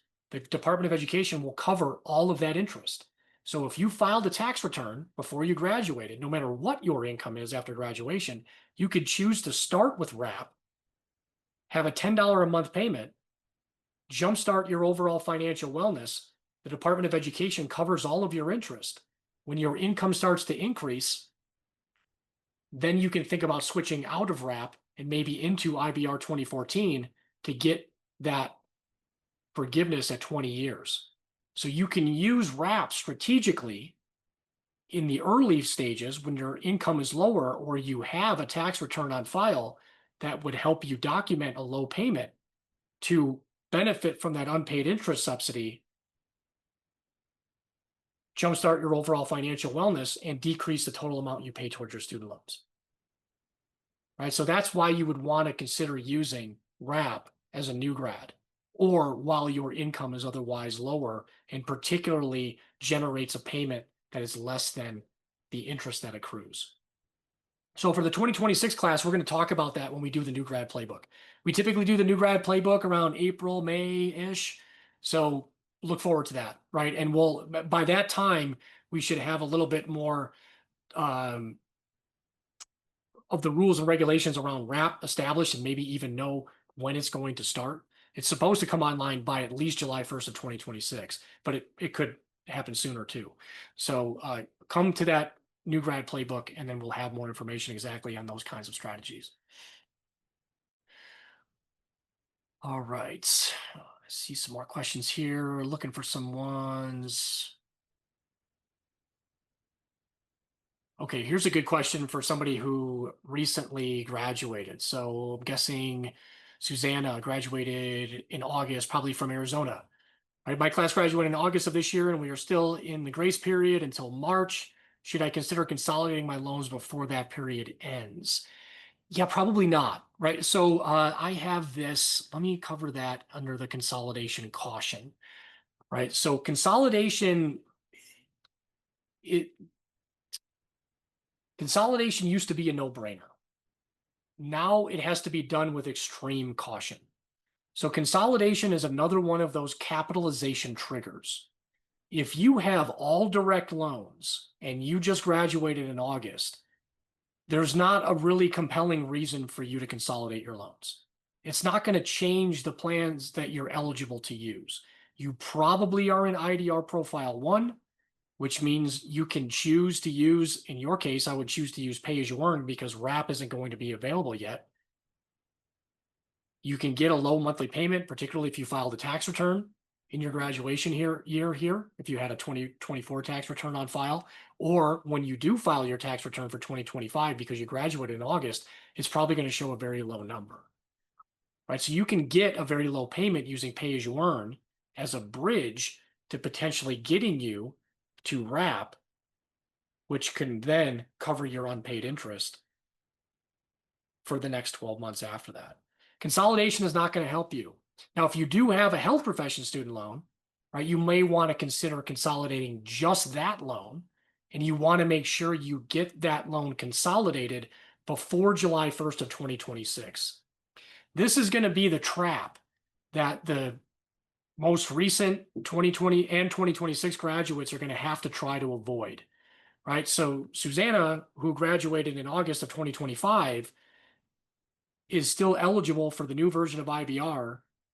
In addition to RAP when it's available, the 2026 grads will also be in the same boat. But if you consolidate your loans and that consolidation happens after July 1st of 2026, you're now going to have a loan that you received after July 1st of 2026. Now you're stuck with RAP as your only option, right? So the timing is going to play a critical role here too. So that's something else that we're going to be talking about a lot in that new grad playbook, right? But for somebody who graduated from Arizona in August, right, you probably don't need to consolidate your loans unless you have one of these non-direct loans, which you want to consider consolidating only those non-direct loans and before July 1st of 2026. Then that would still maintain your eligibility for the new version of IBR as well as RAP, and you can go back and forth between the two, which would be ideal.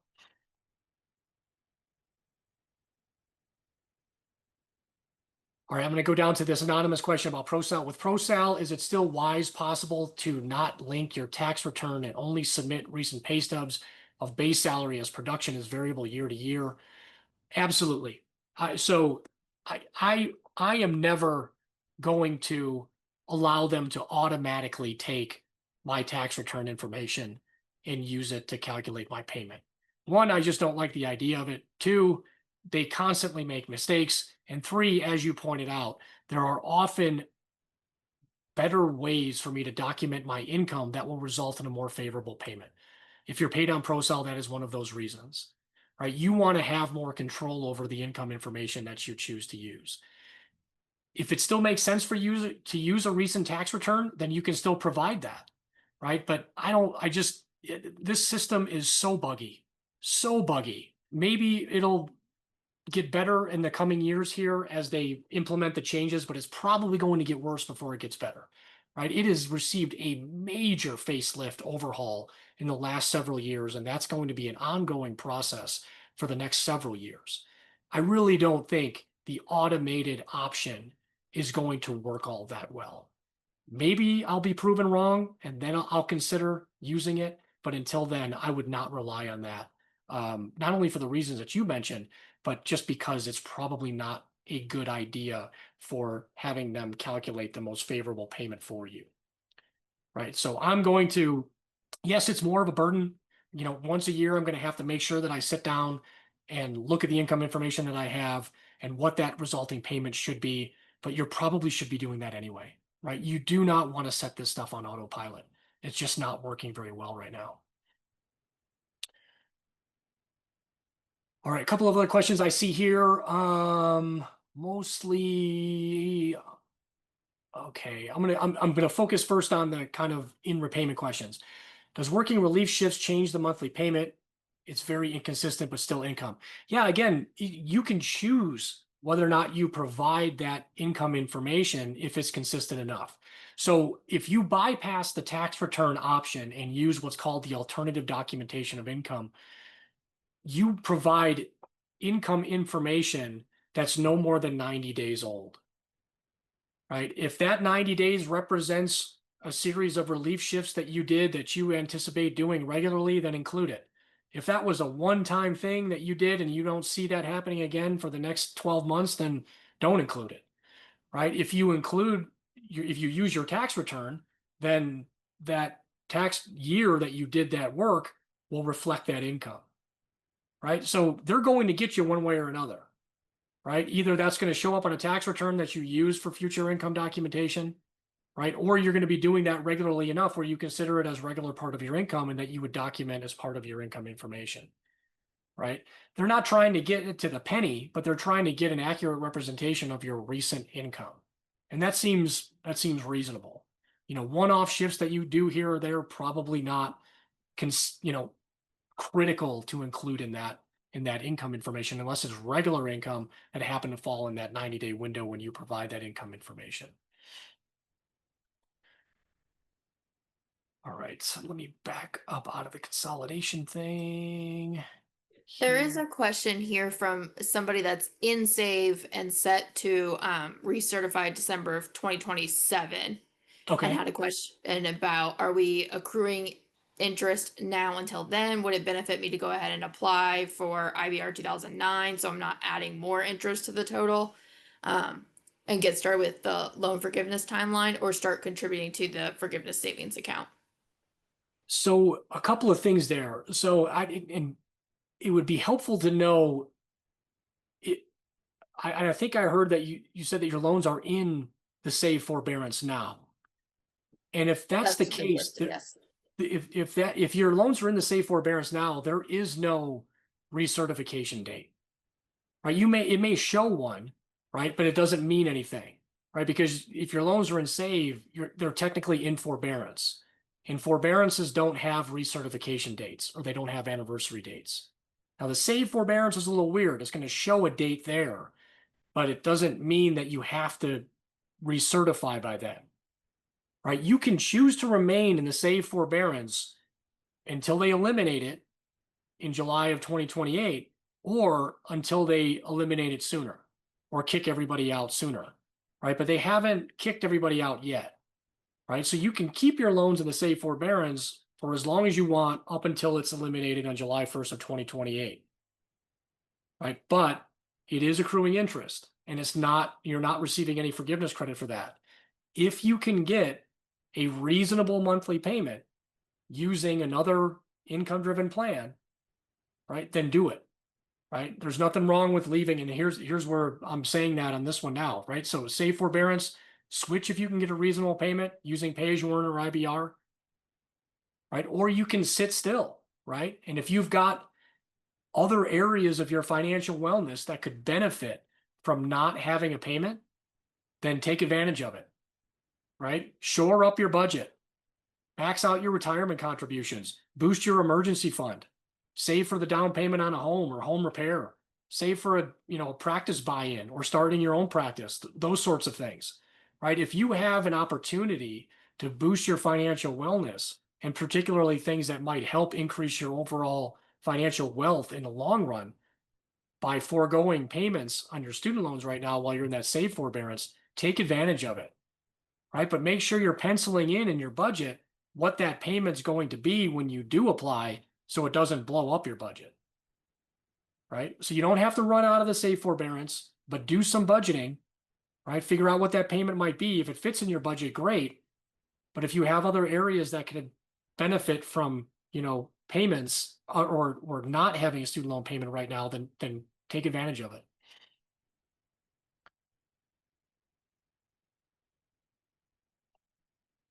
Check your forgiveness payment count adjustment. Let me show you that other way of checking your forgiveness payment count adjustment. So I didn't see in the chat if anybody was able to see their widget, right? So once again, the forgiveness count adjustment, how much time the Department of Education credit towards forgiveness for you is reflected in this IDR end of payment term, if you can see it on your studentaid.gov dashboard. The other way to get to that is by logging into studentaid.gov and putting in this heinous looking API link that, let me see if I have it available. Studentaid.gov. I do have it. Okay. Studentaid.gov. Looks, oh, whoops. Sorry. Let me first log back in. You have to log back into studentaid.gov. You already logged me out. Log back in here.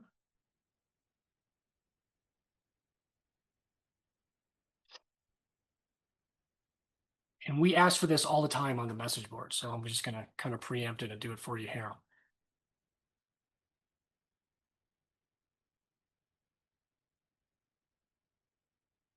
There's that scared language again. And once I'm logged in, I'm going to open up a new tab and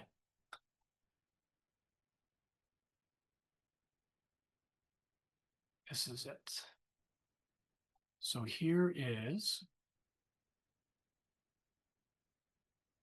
this other way to get to your forgiveness count. Now it looks horrendous, right? But this is the back door to seeing how much forgiveness qualifying payments that you have for your remaining loans. So for mine, I've got 141. That's great. Or 143 under IBR. My remaining payments are 157. That's about what I expect. Right? So you can look that up if you can't see that IDR payment widget on studentaid.gov. But that is a critical piece of information in terms of comparing your repayment options versus paying the loans back faster, right? Because when we use the simulator, we also want to make sure that we're entering in the appropriate number of years in repayment, right? So for that 2014 grad, right, they have at least 11 years in repayment. However, they probably have 10 forgiveness qualifying years because the last year has been in the save forbearance and that time doesn't count, right? But having 10 years of credit towards forgiveness and knowing that before you run your simulation is significantly important in terms of it tells the simulator how far to run the simulation before it triggers forgiveness, right? So that is a critical piece of information when you're comparing your repayment options against a more traditional, accelerated payoff strategy, in addition to knowing what your monthly payments would be. So everybody should look up that forgiveness payment count adjustment and have that handy. And it's a critical element that you'll input into your student loan repayment simulation as well.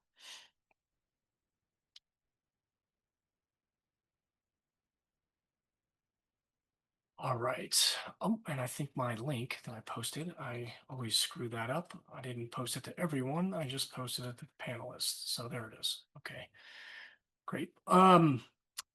All right, question here from a soon-to-be grad, 2026 grad. So do you suggest the best option for a 2026 graduate is to start with the RAP plan for the first year when our previous year income was low due to being in school and then switch to IBR 2014 after that? Probably. That's probably going to be the best way forward. We have been reluctant to say that yet because they're still working through the final rules and regulations for the new repayment assistance plan. And there was some question as to whether or not they would let you move freely from RAP to IBR back and forth. Right now, in the early drafts of these rules that will establish how RAP logistically functions, it looks like they are going to freely allow you to move out of RAP into IBR. Until that's finalized, I'm not going to say that absolutely that's the best way to go, right? So that's why we're kind of kicking that can down the road until the new grad playbook in spring of 2026. We should have those finalized rules by then. And if those draft rules say what they say now, then probably, right? Then probably is going to make the most sense for you to start with RAP, use the unpaid interest subsidy, and then plan to switch to IBR 2014, depending on what your debt to income ratio is, right? But again, too early to say that for sure right now.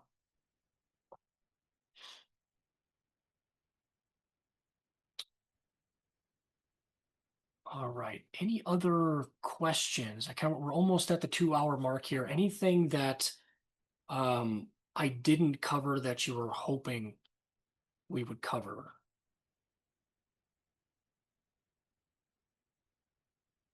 If we enter an income-driven plan that results in forgiveness after a certain period of time, how confident can we be that forgiveness will be granted? My concern has always been entering an income-driven plan and then there being changes that do not grant forgiveness and ending up with a lot of debt remaining. Yeah, and that is a legit concern, right? And we've seen this, we're watching this play out right now, right? So, ICR was created in 1994 and it had a 25-year repayment time horizon. It was very difficult to reach forgiveness under ICR. Uh, However, with the creation of all the other income-driven plans along the way, it is now more easy to reach forgiveness under a plan, even like ICR or IBR. And forgiveness is still written into the law. The new repayment option wrote forgiveness into the law, right? There is some stability there, right? It doesn't sit well that they cracked open the books here and rewrote the rules and are writing a few plans off the books and creating a new one because they like it better. That doesn't sit well with anybody. But the good news is forgiveness is still there, right? The time horizon for how you get there has changed a little bit, and the plans available to help you get there have changed a little bit. But the core foundation of it is still there, right? And each time they've tried to change it too much, there have been lawsuits that have been successful in making sure that they do honor forgiveness, as exemplified by this recent one that the American Federation of Teachers brought, where they said they weren't going to grant forgiveness under pay-as-you-earn or ICR. And they're like, oh, wait a minute. That's not what the law says. And they're like, okay, well, we'll agree to that. Right. So we are seeing them come back around. Right. Is that potential there? It's kind of always there in the background. But if you don't use an income-driven plan that helps you log qualifying forgiveness eligible payments, then you're not going to have a chance at reaching forgiveness. Right. And we are seeing forgiveness being granted again. Yes, there was a huge pause and there was a lot of uncertainty. People have gotten forgiveness letters as recently as last month and this month. Right. So forgiveness is still being processed. We are seeing people receive forgiveness, and we're going to continue to see people receive forgiveness. It's not going to be easy. You're going to have to fight for it. So, make sure you're doing all of the right things. Make sure you understand the rules, document your forgiveness progress, and you're doing the best thing that you can do. If that still doesn't sit well with you, investigate what it would take to pay off your student loans. In many cases, financially, that's just not feasible to do it with a non-income driven plan, right? If it is for you, then great, right? If it isn't, then use the income driven plans, log progress to forgiveness. If you do experience a significant increase in your income going forward, then you can reevaluate at that time. But I would really caution against not pursuing forgiveness or not using an income driven plan just because you're afraid the rules might change. Right? The rules are going to change, right? We've seen them change. They continue to change, right? But the foundation still remains, right? So, post your circumstances to the student debt message boards. We'll walk through all that stuff with you. It may be that, your pathway is kind of decided for you, if you will, depending on your debt to income ratio. And in that case, you want to know what those options are and how to navigate them as best as possible. All right, a couple of anonymous questions here. If we were to take only a private loan out after July of 2026, does that still make us ineligible for IBR? No. If you could get away with if you don't have a federal student loan after July of 2026, then you would still be eligible for what I'm calling now legacy plans, right? So the IBR 2014 if you're eligible for it otherwise. However, taking private loans is not necessarily without risk, right? It depends on how much you have to take, what the interest rates are, what the terms are, what you're planning to do after graduation, and how much income you're earning so you can satisfy not only the federal student loans, but also the private student loan payments too, right? So interesting question. I would love to investigate that further on the boards to know more about your circumstances so we can help to alleviate some of those risks that you might incur by doing that. All right, 2024 grad here. Thank you for posting your grad year, by the way. Is there an advantage to staying in the standard repayment plan over IBR 2014? I don't think so. No, I don't believe so. I would prefer, again, use the income-driven plans. Not only does it generally result in a more reasonable monthly payment, but it also gives you the forgiveness credit just in case you need it. Right? If you don't need it, congratulations. If you do need it, you want to have it. Right? So I don't see an advantage to using a standard plan over the income-based repayment plan. 2020 grad here. Oh, hi, Kelsey. I think we have I think we have a discussion going with you. So 2020 grad, do we have to prove we are eligible for forgiveness? If so, what does that look like? Technically, you do not have to prove that, right? Forgiveness is determined based on how many qualifying payments you've made, right? Now, this is where things like the forgiveness count come into play, right? Now, this is very new, right? So that, and then that ugly looking with that API thing that has a bunch of text that says what your qualifying payment count is, that's all very new, right? But it's progress. Knowing what that number is will help you know where you are in the time frame and when you should expect to receive forgiveness. But technically, the rules and the law says that the Department of Education should be the one informing you of when you've reached forgiveness. But you want to know when that is as well, right? Because if you're not getting that notice that you're coming up on forgiveness, then you want to start pushing some buttons ahead of time to start poking them and find out why you haven't received any of that notification, right? So technically you shouldn't, but you should know where you are in the forgiveness timeline as well. All right. Well, we're at the 2-hour mark, and I won't torture you anymore. We covered a lot of ground there. There was a lot on there that we didn't cover, but you will have access to this presentation that you can click through at your leisure. We do have the message boards available as well. If you would like your signalment form submission to be posted to the boards, just send us an email and let us know, right? So many of you checked the option that said it was for a session like this, and that's fine. If you'd like us to convert that to a post on the boards, just email us and let us know, and we can check that box and move that over to an anonymous post, a dedicated thread on the message boards where we'll kind of dive in and do a more thorough analysis with you there. And it gives you a place that you can have a more personalized discussion back and forth on your student loan circumstances. So we're happy to do that there too. Oh, I see another one in here from Lizzie. Could you reiterate if there is an easier way to find that forgiveness widget?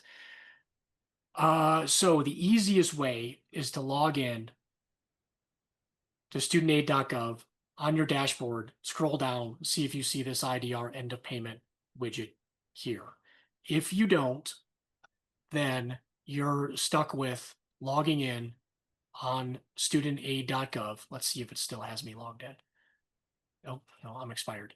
So you have to log in first, right? There's not an easy way, right? You have to log in to studentaid.gov.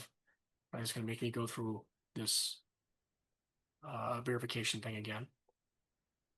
And in the chat there, I posted the link. So I'll use that link after I'm logged in here. But you have to first log in. So you have to authenticate that you're a user in the Department of Education system. So Dr. Mears posted that in there. Thank you. I'm going to click on that, or I'm going to copy this link. I'm going to put this into a new browser window now that I'm logged in.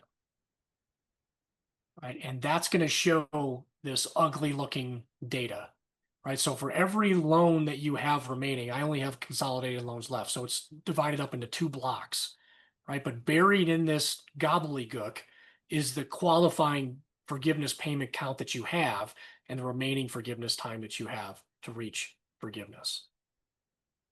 Right. So if you, and we're having people copy and paste this and putting that into their dedicated message board thread so we can review that with them.